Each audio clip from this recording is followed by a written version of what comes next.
Everyone, स्वागत है आपका इस प्यारे से प्लेटफॉर्म दाजा स्टडी बॉन्ड में। तो कैसे हैं आप सभी लोग? आई होप आप सभी लोग मस्त होंगे और अपनी जीडी कांस्टेबल की तैयारी को बहुत ही अच्छे तरीके से कर रहे होंगे। दोस्तों, आज का ये सेशन आप सभी के लिए बहुत ही ज़्यादा महत्वपूर्ण होने वाला है, क्योंकि आज के सेशन में मैंने वो प्रीवियस ईयर के क्वेश्चनों को रखा है जो कि कई बार एग्जाम में पूछे जा चुके हैं और बार बार एग्जाम में रिपीट होते हैं। तो दोस्तों, आप सभी लोग शुरू से एंड तक हमारे साथ बने रहें, क्योंकि आज का ये सेशन आप सभी के लिए बहुत ज़्यादा इंपॉर्टेंट होने वाला है। दोस्तों, डिस्क्रिप्शन में मैंने टेलीग्राम का लिंक दिया, उससे आप सभी लोग ज्वाइन कर लीजिएगा, क्योंकि वहाँ पर आपको फ्री ऑफ कॉस्ट इसकी जो पीडीएफ है वो प्रोवाइड करा दी जाएगी।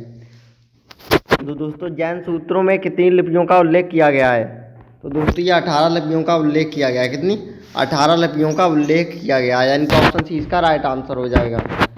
अगला क्वेश्चन है दोस्तों, बौद्ध ग्रंथ ललित विहार में कितनी लिपियों का उल्लेख किया गया है? दोस्तों, तो ये 89 लिपियों का उल्लेख किया गया है। कितनी? जो बौद्ध धर्म में जो दोस्तों ललित विस्तार है उसमें 89 लिपियों का उल्लेख किया गया है, यानी कि ऑप्शन डी इसका राइट आंसर हो जाएगा। दोस्तों, एसएससी जीडी के एग्जाम में ऐसे ही क्वेश्चन बार बार रिपीट होते हैं, तो दोस्तों आपके जो एग्जाम चल रहे हैं उसके पॉइंट ऑफ व्यू से हमने बहुत सभी मोस्ट इंपोर्टेंट क्वेश्चनों को रखा है जो कि बार बार एग्जाम में रिपीट होते हैं। तो दोस्तों, आप सभी लोगों से फिर से एक बार रिक्वेस्ट है, शुरू से एंड तक हमारे साथ बने रहे। अगला क्वेश्चन है, अशोक के शिलालेखों की लिपि है वो क्या है? जो अशोक के दोस्तों जो शिलालेख हैं, जो उनकी लिपि है वो कौन सी है? तो दोस्तों, ये ब्राह्मणी लिपि हो जाएगी। क्या? ब्राह्मणी लिपि, यानी कि ऑप्शन डी इसका राइट आंसर हो जाएगा। अगला क्वेश्चन है, भारत की तीसरी सर्वाधिक बोली जाने वाली भाषा कौन सी है? तो ये तेलुगु भाषा हो जाएगी। क्या दोस्तों? तेलुगु भाषा है ये हमारे भारत की सबसे अधिक जो बोले जाने वाली तीसरी सबसे बड़ी भाषा है, यानी कि ऑप्शन ए इसका राइट आंसर हो जाएगा। अगला क्वेश्चन है, चोल शासकों की भाषा क्या थी? जो दोस्तों जो चोल शासक है उनकी भाषा है वो कौन सी थी? तो ये तमिल हो जाएगी। क्या?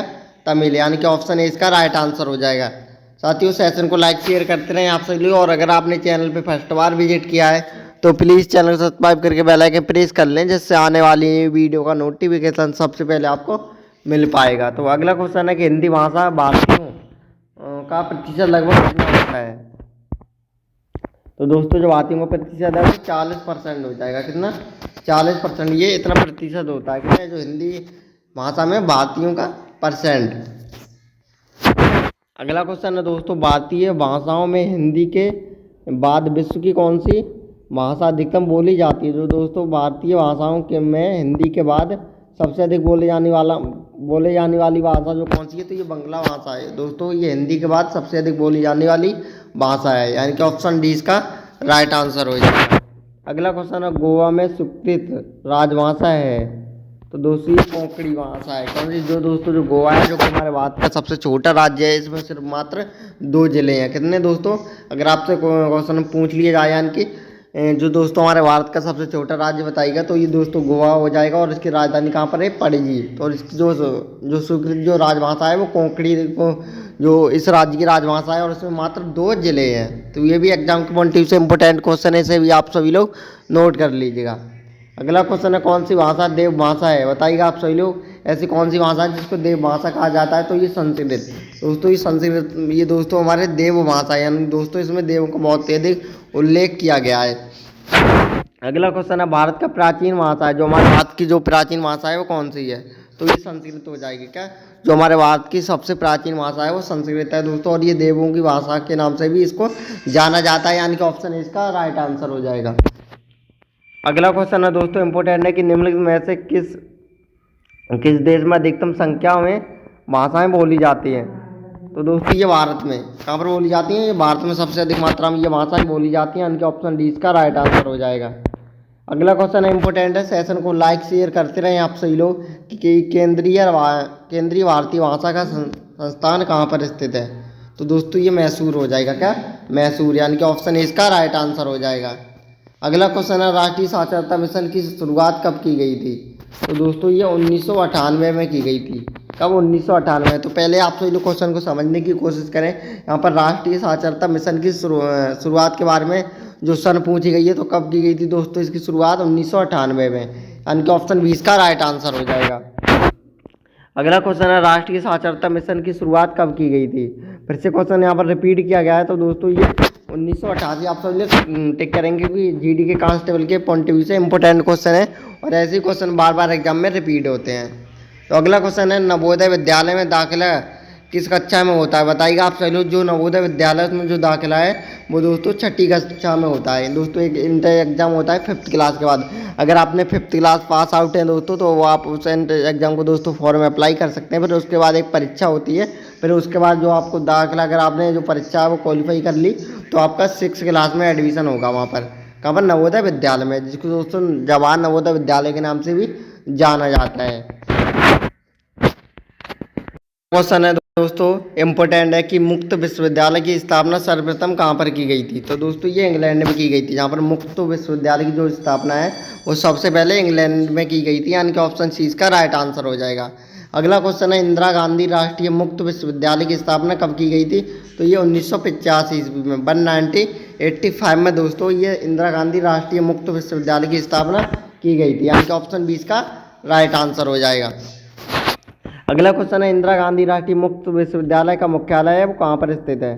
तो दोस्तों ये नई दिल्ली में स्थित है। कहाँ पर है? नई दिल्ली में, यानी कि ऑप्शन ए इसका राइट आंसर हो जाएगा।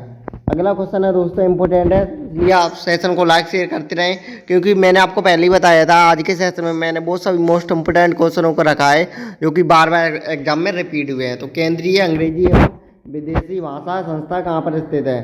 तो दोस्तों ये हैदराबाद में है। कहाँ पर? हैदराबाद में, यानी कि ऑप्शन ए इसका राइट आंसर हो जाएगा। अगला क्वेश्चन है भारतीय पशु चिकित्सा अनुसंधान संस्था है वो कहाँ पर स्थित है? तो दोस्तों ये इज्जत नगर में है, जो कि बरेली में स्थित है। कहाँ पर? बरेली के दोस्तों जो इज्जत नगर है वहाँ पर दोस्तों भारतीय पशु चिकित्सा अनुसंधान स्थित है, यानी कि ऑप्शन डी इसका राइट आंसर हो जाएगा। अगला क्वेश्चन है भारतीय खनन विद्यालय कहाँ पर स्थित है? तो दोस्तों ये धनबाद में स्थित है। कहाँ पर?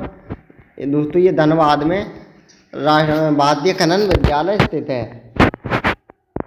अगला क्वेश्चन है दोस्तों इंपॉर्टेंट है कि फोर्ट विलियम कॉलेज है वो कहाँ पर स्थित है? तो दोस्तों ये कोलकाता इसका राइट आंसर हो जाएगा। क्या क्या? कोलकाता, जो कि फोर्ट विलियम कॉलेज है वो कोलकाता में स्थित है, यानी कि ऑप्शन डी इसका राइट आंसर हो जाएगा। दोस्तों एसएससी जीडी में ऐसे क्वेश्चन बार बार रिपीट होते हैं दोस्तों, और जो आपके एग्जाम चल रहे हैं, जो आपका अंतिम समय चल रहा है, तो दोस्तों अच्छे से आप सभी लोग रिवीजन कर लीजिएगा, क्योंकि बहुत सभी कई क्वेश्चन ऐसे होते हैं जो बार बार अधिक एग्जाम में रिपीट होते हैं। तो दोस्तों उनके बारे में आपके सामने में दोस्तों ये सेशन रखा है, क्योंकि उसके बारे में आपसे हम डिस्कस कर रहे हैं। तो आप सभी लोग शुरू से अंत तक हमारे साथ बने रहें, क्योंकि मैंने आपको पहले ही बोला था कि एसएससी जीडी के पॉइंट ऑफ व्यू से आज का ये सेशन बहुत ही ज़्यादा महत्वपूर्ण होने वाला है। दोस्तों अच्छे से धैर्य के साथ काम लीजिए। अगर आपका एग्ज़ाम 1 या 2 दिन में है तो अच्छे से रिवीजन कर लें जितना आपने पढ़ा है दोस्तों, क्योंकि कोई तो चाहे आप रीजनिंग से मान के चलिए, चाहे जीके जीएस, तो कुछ क्वेश्चन ऐसे होते हैं जो बार बार रिपीट होते रहते हैं। तो दोस्तों कट ऑफ कोई ज़्यादा नहीं जाने वाली। अगर आपने अच्छे से मेहनत की है तो आप सभी लोग हैं वो उस पर रिविजन पर फोकस रखें, और जो आपका एग्ज़ाम है वो अच्छे से क्वालिफाई हो जाएगा। कि विश्व भारती विश्वविद्यालय की स्थापना कब की गई थी? तो दोस्तों ये रविन्द्रनाथ टैगोर द्वारा, किसको? रविन्द्रनाथ टैगोर द्वारा विश्व भारती विश्वविद्यालय की स्थापना की गई थी। कौन? रविन्द्रनाथ टैगोर जी द्वारा। अगला क्वेश्चन है शिक्षा में सुधार हेतु ब्रिटिश सरकार ने शेड्यूल आयोग कब नियुक्त किया था? तो दोस्तों ये 1917 ईस्वी में। कब? 1917 ईस्वी में दोस्तों शिक्षा में ब्रिटिश सरकार ने शेड्यूल आयोग का नियुक्त किया था। अगला क्वेश्चन है मुगल काल में किस भाषा को शेखता कहा जाता है? तो दोस्तों ये उर्दू भाषा को कहा जाता है। किसको? उर्दू भाषा को, यानी कि ऑप्शन इसका राइट आंसर हो जाएगा। अगला क्वेश्चन है दोस्तों इंपॉर्टेंट है कि भारत की किस भाषा को इटालियन ऑफ द ईस्ट कहा जाता है? तो दोस्तों ये तेलुगु भाषा को। कौन सी भाषा को कहा जाता है दोस्तों? तेलुगु भाषा को, यानी कि ऑप्शन सी इसका राइट आंसर हो जाएगा। अगला क्वेश्चन है देश के एकमात्र किस राज्य की राजभाषा अंग्रेजी है? तो दोस्तों ये नागालैंड इसका राइट आंसर हो जाएगा। नागालैंड दोस्तों ये हमारे देश की एकमात्र ऐसी भाषा है जिस राज्य की ये अंग्रेजी राजभाषा है। अगर आपसे पूछ लिया जाए दोस्तों क्वेश्चन में कि हमारे भारत का ऐसा कौन सा राज्य है जिसकी राजभाषा अंग्रेजी है, तो दोस्तों आप सभी लोग नागालैंड टिक करेंगे। क्या हो जाएगा? नागालैंड इसका राइट आंसर हो जाएगा। अगला क्वेश्चन है निम्नलिखित देशों में ऐसे किसमें तमिल एक प्रमुख भाषा है? बताइएगा आप सभी। जो तमिल है वो एक प्रमुख भाषा है। तो दोस्तों ये सिंगापुर में, तो दोस्तों ये सिंगापुर है, इसकी जो तमिल भाषा है वो एक प्रमुख भाषा है, यानी कि ऑप्शन सी इसका राइट आंसर हो जाएगा। अगला क्वेश्चन है दोस्तों अमीर खुसरो ने किसके विकास में अग्रणी भूमिका निभाई थी? तो दोस्तों ये खड़ी बोली इसका राइट आंसर हो जाएगा, यानी कि ऑप्शन डी इसका राइट आंसर हो जाएगा। जो खड़ी बोली है दोस्तों उसमें अमीर खुसरो ने बहुत ही अधिक अग्रणी भूमिका निभाई थी। और दोस्तों इसने तोता हिंद के नाम से भी जाना जाता था। जो अमीर खुसरो थे दोस्तों, इनको बार बार क्वेश्चन पूछा जा सकता है दोस्तों, और पूछा भी गया है कि तोता हिंद के नाम से किसको जाना जाता है। तो दोस्तों अमीर खुसरो इसका राइट आंसर हो जाएगा। क्या? अमीर खुसरो। अगला क्वेश्चन है त्रिपुरा की राजभाषा क्या है। जो दोस्तों त्रिपुरा एक राज्य हमारे भारत का, उसकी जो राजभाषा है वो कौन सी है? तो ये बंगला हो जाएगा। क्या दोस्तों? बंगला, यानी कि ऑप्शन 20 का राइट आंसर हो जाएगा। अगला क्वेश्चन है दोस्तों इंपॉर्टेंट है कि निम्नलिखित में से कौन से राज्य में उर्दू को अपनी सरकारी भाषा के रूप में स्वीकृति प्रदान की गई है। दोस्तों ये जम्मू कश्मीर को दी गई है। किसको? जम्मू कश्मीर को दोस्तों ये उर्दू की सरकारी राजभाषा को दोस्तों इनको स्वीकृति प्रदान की गई है। किसको? जम्मू कश्मीर इसका राइट आंसर हो जाएगा। अगला क्वेश्चन है दूरदर्शन की प्रथम समाचार वाचिका कौन थी। तो दोस्तों ये प्रतिमापुरी थी। कौन थी? प्रतिमापुरी, यानी कि ऑप्शन सी इसका राइट आंसर हो जाएगा। अगला क्वेश्चन है दूरदर्शन का दैनिक राष्ट्रीय कार्यक्रम किस वर्ष आरंभ किया गया था। तो दोस्तों ये 1972 में आरंभ किया गया था। ये दूरदर्शन का ये प्रथम ये कार्यक्रम था, यानी कि ऑप्शन 20 का राइट आंसर हो जाएगा। अगला क्वेश्चन है सबसे अधिक डाकघर किस देश में है, बताइएगा दोस्तों।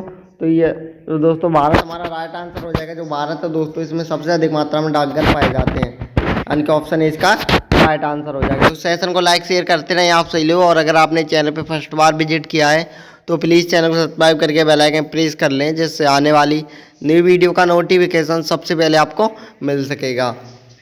दोस्तों डिस्क्रिप्शन में मैंने टेलीग्राम का लिंक दिया है, उसे आप सही लोग ज्वाइन कर लीजिएगा, क्योंकि वहाँ पर आपको इसकी जो फ्री ऑफ कॉस्ट जो मोस्ट इंपोर्टेंट क्वेश्चन की PDF प्रोवाइड करा दी जाएगी।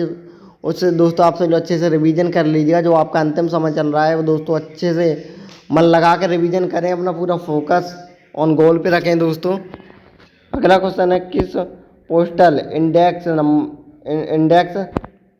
नंबर 6 से शुरू हो तो वह डाकघर संभवतः कौन से राज्य का हो सकता है। तो ये केरल का होगा। किसका? केरल का, यानी कि ऑप्शन सी इसका राइट आंसर हो जाएगा। अगला क्वेश्चन है मुंबई महानगर का STD कोड क्या है। तो दोस्तों जो मुंबई महानगर है उसका STD कोड है वो 022 हो जाएगा। क्या दोस्तों? 022 इसका STD कोड हो जाएगा।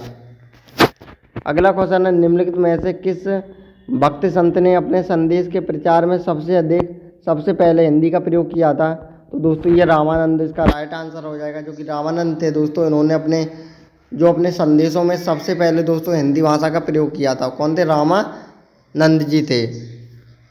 अगला क्वेश्चन है इम्पोर्टेंट है कि भारत में मनी ऑर्डर प्रणाली का आरंभ हुआ था। तो दोस्तों ये 1880 में हुआ था। कब? 1880 में इसका आरंभ हुआ था, यानी कि ऑप्शन इसका राइट आंसर हो जाएगा। अगला क्वेश्चन है भारत के में डाक टिकट कब जारी किया गया था। तो दोस्तों ये 1854 ईस्वी में जो हमारे भारत में दोस्तों डाक टिकट है वो 1854 ईस्वी में आरंभ हुआ था, यानी कि ऑप्शन 20 का राइट आंसर हो जाएगा। अगला क्वेश्चन है इंदिरा गांधी राष्ट्रीय मानव संग्रहालय है वो कहाँ पर स्थित है। तो दोस्तों ये भोपाल इसका राइट आंसर हो जाएगा। भोपाल है दोस्तों, यहाँ पर इंदिरा गांधी राष्ट्रीय मानव संग्रहालय स्थित है, जो कि मध्य प्रदेश की राजधानी है भोपाल, यानी कि ऑप्शन इसका राइट आंसर हो जाएगा। अगला क्वेश्चन है भारतीय सर्वेक्षण विभाग का मुख्यालय वो कहाँ पर स्थित है। तो ये देहरादून हो जाएगा। क्या? देहरादून। अगला क्वेश्चन है राजस्थान स्थित जबर की खानें किस खनिज के लिए प्रसिद्ध हैं। तो दोस्तों ये जस्ता के लिए बहुत ज़्यादा प्रसिद्ध हैं। किसके लिए? जस्ता के लिए। ये जबर की जो खानें हैं वो जस्ता के लिए प्रसिद्ध हैं, यानी कि ऑप्शन इसका राइट आंसर हो जाएगा। अगला क्वेश्चन है धार्मिक कविताओं का संकलन कुरल किस भाषा में है। तो दोस्तों ये तमिल भाषा में है। किसमें? तमिल भाषा में है दोस्तों, यानी कि ऑप्शन डी इसका राइट आंसर हो जाएगा। अगला क्वेश्चन है विधायिका को किस प्रकार की सरकार में कार्यपालिका प्राथमिकता दी जाती है। तो दोस्तों जो विधायिका होती है उसमें कौन से कार्य में प्राथमिकता दी जाती है। तो ये संसदीय सरकार में। किसमें? संसदीय सरकार इसका राइट आंसर हो जाएगा, यानी कि ऑप्शन बी राइट है दोस्तों। सेशन को लाइक शेयर करते रहें आप सभी लोग। अगला क्वेश्चन है अनवर ये सुहेली ग्रंथ किसका अनुवाद है। तो दोस्तों ये पंचतंत्र का है। किसका?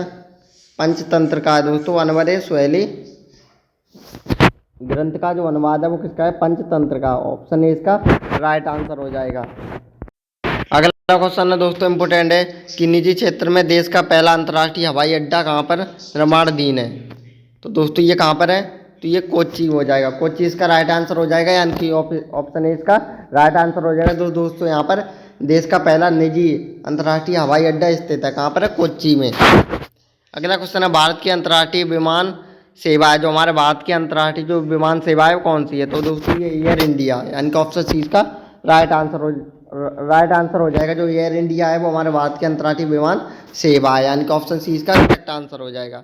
अगला क्वेश्चन है, ग्रांड ट्रंक रोड किसने बनवाई थी? तो दोस्तों ये शेरशाह ने बनवाई थी। किसने? शेरशाह सूरी ने ग्रांड ट्रंक जो रोड का निर्माण करवाया था, यानी कि ऑप्शन डी इसका राइट आंसर हो जाएगा। अगला क्वेश्चन है, स्वर्ण चतुर्भुज परियोजना किससे संबंधित है? तो दोस्तों ये सड़क परिवहन से है। किससे? सड़क परिवहन से, यानी कि ऑप्शन है इसका राइट आंसर हो जाएगा। अगला क्वेश्चन है, पूर्व पश्चिम और उत्तर दक्षिण एक्सप्रेस राजमार्ग एक दूसरे को कब काटते हैं? तो दोस्तों ये झांसी पे जाके काटते हैं। जो पूर्व से पश्चिम और उत्तर से दक्षिण जो एक्सप्रेस हैं वो दोस्तों ये झांसी दोनों की मध्य प्रदेश में जाके इसको काटते हैं, यानी कि एमपी में। ऑप्शन डी इसका राइट आंसर हो जाएगा। दोस्तों ऐसे क्वेश्चन है वो बार बार एग्जाम में रिपीट होते रहते हैं, तो इनके बारे में आप सभी लोग अच्छे से डिस्कस कर लीजिएगा। और वीडियो के एंड होते ही हम टेलीग्राम चैनल पे वो मोस्ट इम्पोर्टेंट क्वेश्चन, अगला क्वेश्चन है दोस्तों इम्पोर्टेंट है कि राष्ट्रीय राजमार्ग की संख्या 7 कितने राज्यों से होकर गुजरती है? तो दोस्तों ये 6 राज्यों से होकर गुजरती है। कितने? 6 राज्यों से होकर गुजरती है राष्ट्रीय राजमार्ग सेवा। अगला क्वेश्चन है, निम्नलिखित में से कौन ऊर्जा के गैर परंपरागत स्रोत की श्रेणी में आता है? तो दोस्तों ये बायोगैस है, वो ऊर्जा के गैर परंपरागत स्रोत में आता है, यानी कि ऑप्शन बी इसका राइट आंसर हो जाएगा। अगला क्वेश्चन है, निम्नलिखित में से कौन ऊर्जा का परंपरागत स्रोत नहीं है? तो दोस्तों ये भूतापी इसका राइट आंसर हो जाएगा, यानी कि ऑप्शन सी इसका राइट आंसर हो जाएगा। दोस्तों ऊर्जा का गैर परंपरागत कोई स्रोत नहीं है, वो भूतापीय ऊर्जा हो जाएगी। अगला क्वेश्चन है, निम्नलिखित में से किस प्रकार की ऊर्जा से सबसे कम वायु प्रदूषण होती है? तो दोस्तों ये सौर ऊर्जा इसका करेक्ट आंसर हो जाएगा, सौर ऊर्जा से, यानी कि ऑप्शन डी इसका राइट आंसर हो जाएगा। अगला क्वेश्चन है, मूंगफली के दाने का औसत प्रतिशत कितना होता है? तो दोस्तों ये 70 इसका राइट आंसर हो जाएगा। 70 जो ऊर्जा का जो मूंगफली के दाने का जो औसत प्रतिशत है वो 70 हो जाएगा, यानी कि ऑप्शन सी इसका राइट आंसर हो जाएगा। अगला क्वेश्चन है कि निम्नलिखित में से बाघ संरक्षण स्थल से हाल ही में बाघ का गुप्त रूप से अदृश्य होने की जो खबर है वो क्या है? तो दोस्तों ये सरिस्का हो जाएगी। इसका राइट आंसर क्या? सरिस्का। अगला क्वेश्चन है, विश्व का सर्वोच्च पर्वत शिखर एवरेस्ट नेपाल के किस नाम से प्रसिद्ध है? तो ये नेपाल में दोस्तों ये चित्रकूट नाम से बहुत ज़्यादा प्रसिद्ध है। किसके? चित्रकूट नाम से, यानी कि ऑप्शन है इसका राइट आंसर हो जाएगा। अगला क्वेश्चन है, नेपाल की राजधानी काठमांडू किस नदी के तट पर अवस्थित है? तो दोस्तों ये बागमती नदी के तट पर है। कहाँ पर? बागमती नदी के तट पर, यानी कि ऑप्शन सी इसका राइट आंसर हो जाएगा। अगला क्वेश्चन है, देवदास बंजारे किस क्षेत्र में जुड़े हुए हैं? तो दोस्तों ये पंथी क्षेत्र में जुड़े हुए हैं। कौन से? पंथी क्षेत्र में, यानी कि ऑप्शन बी इसका राइट आंसर हो जाएगा। दोस्तों अगला क्वेश्चन है एग्जाम के पॉइंट ऑफ व्यू से वेरी मोस्ट इम्पोर्टेंट है, और ऐसे क्वेश्चन एग्जाम में आपसे पूछे जाएंगे कि बेग अख्तर है उसका नाम किससे समृद्ध है? तो दोस्तों ये शास्त्रीय गजल व जो एक ठुमरी डांस होता है उसका इन दोनों का संबंध है, यानी कि ऑप्शन सी का राइट आंसर हो जाएगा। अगला क्वेश्चन है दोस्तों, निम्नलिखित में से कौन हिंदुस्तानी शास्त्रीय संगीत में सुविख्यात है? तो दोस्तों ये एम.एस. सुब्बालक्ष्मी हो जाएगी। क्या? एम.एस. सुब्बालक्ष्मी, यानी कि ऑप्शन सी का राइट आंसर हो जाएगा। अगला क्वेश्चन है, हिंदुस्तानी संगीत का सर्वाधिक प्राचीन घराना है वो कौन सा है? जो हिंदुस्तानी जो संगीत का जो सर्वाधिक जो प्राचीन घराना है वो कौन सा है दोस्तों? तो ये ग्वालियर घराना इसका राइट आंसर हो जाएगा, यानी कि ऑप्शन इसका राइट आंसर हो जाएगा। जो दोस्तों हिंदुस्तानी संगीत का जो सर्वाधिक जो प्राचीन घराना है वो ग्वालियर घराना है। अगला क्वेश्चन है कि हिंदुस्तानी संगीत का घराना नहीं है, तो दोस्तों ये लखनऊ घराना है, वो हिंदुस्तानी संगीत का घराना नहीं है, यानी कि ऑप्शन सी इसका राइट आंसर हो जाएगा। अगला क्वेश्चन है दोस्तों, और आज के सेशन का हमारी ये लास्ट क्वेश्चन रहेगा कि ध्रुपद गायिका के लिए प्रसिद्ध घराना है, तो दोस्तों ये ग्वालियर घराना इसका राइट आंसर हो जाएगा। ग्वालियर घराना है, यानी कि ऑप्शन डी इसका राइट आंसर हो जाएगा। दोस्तों आज के सेशन का वहीं पर एंड करते हैं। प्लीज़ आप सभी एक बार हमें कमेंट बॉक्स में ज़रूर बताएं कि आज का ये सेशन आप सभी लोगों को कैसा लगा। सेशन अच्छा लगा हो तो सेशन को लाइक और शेयर जरूर कर दीजिएगा, और अगर आपने हमारे चैनल पर फर्स्ट बार विजिट किया है तो प्लीज़ चैनल को सब्सक्राइब करके बेल आइकन प्रेस कर लें, जिससे आने वाली न्यू वीडियो का नोटिफिकेशन सबसे पहले आपको मिल सकेगा। तो दोस्तों मिलते हैं एक न्यू वीडियो में, तब तक के लिए जय हिंद जय भारत।